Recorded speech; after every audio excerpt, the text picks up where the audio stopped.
If you don't believe in reincarnation, this story might just make you a believer. So our story tonight follows a child psychiatrist named Dr. Duval. Dr. Duval has been doing this job for decades at this point, but there's one patient in particular that will change his life forever. And this is because when he was younger, Jeremy experienced the traumatic death of his sister, and this rendered him mute. Now, this isn't to say that he can't talk, but this is more like he just won't talk. And nobody has heard this kid utter a peep in years. So his mom takes him to therapy every week with Dr. Duval in hopes that he'll be able to reclaim his voice and she'll be able to talk with her son again. Now, Dr. Duval has been working with this kid for years at this point, and they haven't made any significant leeway. So Dr. Duval decides that he's going to try something different today. Now, usually their sessions are centered around him trying to get Jeremy to talk to him. But on this particular day, Dr. Duval decides to try something different.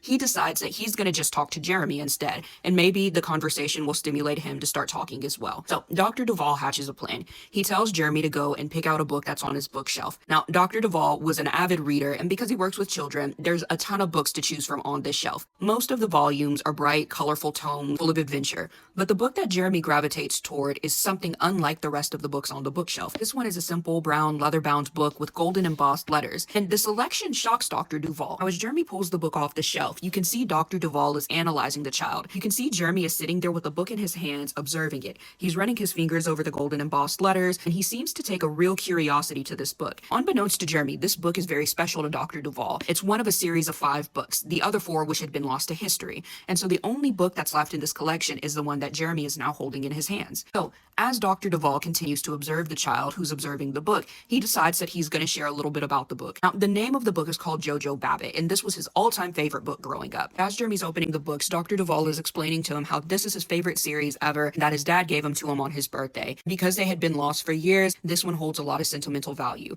And he continues to look at Jeremy opening the pages, and he eventually settles on a page with a wizard. Now, Dr. Duval is still talking to Jeremy at this point, and he's telling him how his dad made him a believer in magic. He always encouraged him to find the magic in things and uncover the mysteries and to pursue just a little bit more and to accept challenges with grace. Now, this is something that he never forgot even after he had lost his dad. But Jeremy at this point starts to do something really odd. While he's holding the book and hovering on the page with the magician, he starts to stutter. Now, this is something unusual for Jeremy because, again, there has not been a peep uttered from this boy in years at this point. This is the most conversational the kid has been in a very long time. So his mother, seeing this, gets really excited and she starts trying to pressure Jeremy into talking more. Now, Dr. Duval is an expert, so he tells her to just be excited, but to give him his space so that she doesn't crowd him and make him anxious. But Dr. Duval still wants to stimulate a conversation with Jeremy. Well, as Jeremy is stuttering, he manages to get out a sentence. Now, the sentence he says is something that shocks Dr. Duval because the sentence says, "I fix books." Now, this is weird for Dr. Duval because Jeremy is not known to have this particular hobby, but wanting to humor the kid and encourage the conversation, he asked him again what he said.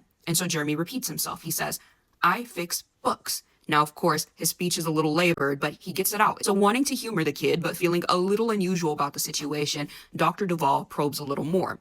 He asks Jeremy, where does he fix books? And Jeremy replies, "I fix books at the village bookstore." And so it's a relatively close distance between his office and this village bookstore. Now, the final part is what sends chills up the doctor's spine. The doctor asks Jeremy by his name. He says, "Jeremy, well, tell me, if you fix books at the village bookstore, how long ago did you fix the books?" And this is when Jeremy says, "I fixed books 15 years ago." Now, Jeremy's only 10 years old at this point, so there's no way he could have fixed books 15 years ago at this village bookstore. The final thing Jeremy tells the doctor shakes him to his core. He tells the doctor his name is not Jeremy, his name is Henry. So the doctor, again wanting to humor the kid but feeling a bit uncomfortable, asked him, "Okay, Henry, what is your last name?" And this is when Jeremy tells the man that his name is Henry Chaffee. He worked at the village bookstore and he fixed books 15 years ago. So after hearing all of this, Dr. Duval decided to end the session. A lot of excitement had taken place today. He dismissed the family, they went home, and Dr. Duval gets a sense of curiosity. He gets this pull to go to the village bookstore because he feels like there's something there. Now, on his way out of the office that night, he subconsciously picked up all of the items on his desk and set out to leave. But one of the items that he took with him that night was the Jojo Babbitt book that Jeremy had had in his hands earlier. Now, there was something weird happening with Dr. Duval that afternoon. There was some magnetism that was pulling him towards the village bookstore. Again, just 5 minutes away. But he allowed curiosity to get the best of him,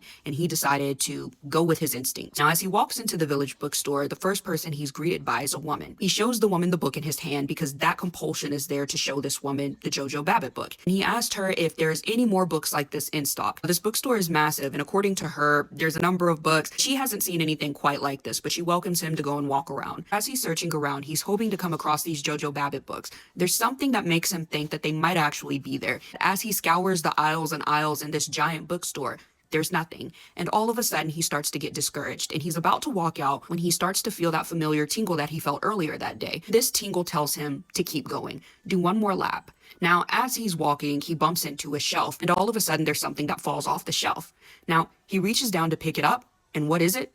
The second Jojo Babbitt book. Now, even stranger is that when he went down to pick up the book, the first thing he did was open the front cover. And there on that front cover was a note that said, "To Albert, from Dad, I hope this book brings you more magic on your very special day." This ended up being one of the 4 Jojo Babbitt books that had gone missing during his childhood. So what happens after that is really chilling. Dr. Duvall, excited after finding one of 4 missing Jojo Babbitt books, decides that he's going to check the location that the book initially fell from. And wouldn't you know, Books 3, 4, and 5 of the Jojo Babbitt series that his dad bought him for his birthday all those years ago was sitting right there in front of him. Now, what are the odds that in a bookstore this big, Dr. Duvall would find all 4 of the books that had gone missing in his childhood? Now, what's even stranger is that as Dr. Duvall was heading towards the register, the woman that he met when he first walked in the store appeared behind him. And this is when he tells the woman that he's ready to check out and pay for the books. And the woman replies back, "Well, if the books found you, then they must be yours." And after saying this, the woman insists that the man keeps them free of charge.